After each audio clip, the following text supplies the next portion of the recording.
মালয়েশিয়াতে আমাদের বাংলাদেশি কিছু কিছু পতিতা আছে যারা অনলাইন সোশ্যাল মিডিয়ার ভিতরে এসে অ্যাডভার্টাইজ দেয় নিয়মিত।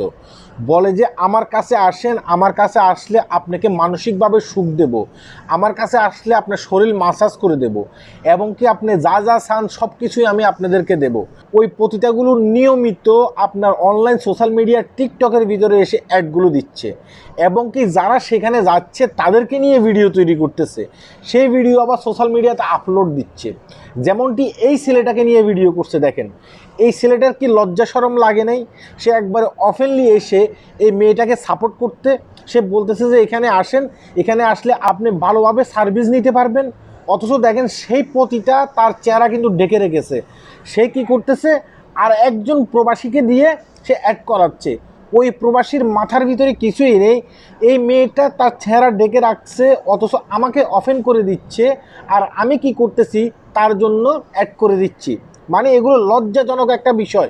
আপনি আরও দেখবেন যে এই মেয়েটি যতটুকু সম্ভব অতটুকু সেক্সুয়াল বিষয়গুলোকে সামনে নিয়ে আসার চেষ্টা করে।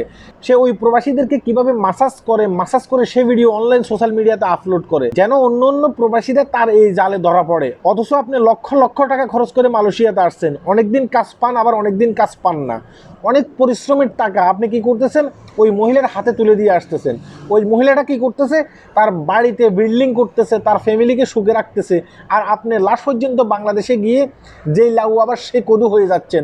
অর্থাৎ বাংলাদেশ থেকে যদি আপনি কোনো একটা পরিশ্রমের কাজ করে আসেন, আবার বাংলাদেশে গিয়ে সে পরিশ্রমের কাজটাই করতেছেন। শুধুমাত্র আপনি সফলতা অর্জন করতে পারতেছেন না, এই কারণে আপনি একজন নারী লুবী মানুষ। এই কারণে আমি দেখলাম যে ওই ভিডিওর কমেন্ট বক্সে গিয়ে সেখানে অসংখ্য মানুষ বলতেছে তোমার অ্যাড্রেসটা কোথায়, কত দূর লাগবে, আমি যাব, আমি যেতে চাই, আমি তোমার কাছ থেকে সার্ভিস নিতে চাই। এইভাবে কিন্তু ওই মহিলাটাকে উৎসাহ দিচ্ছে, এবং ওই মহিলাটার কাছে অনেকে যাচ্ছে। আমি আপনাকে বলবো ভাই, আপনি টাকা খরচ করে মালয়েশিয়াতে আসছেন আপনার ফ্যামিলিকে সুখে রাখার জন্য, আপনি কখনো ওই নারীদের কাছে যাবেন না। আর মালয়েশিয়ান পুলিশ হয়তো বা এই বিষয়গুলো জানে না, কারণ সে বাংলা ভাষায় ভিডিও তৈরি করতেছে। এই কারণে আপনারা যারা ওই মহিলাটাকে চিনে থাকেন, তার আশপাশে থেকে থাকেন, অবশ্যই এই মহিলাটাকে মালয়েশিয়ান প্রশাসনের হাতে তুলে দেবেন।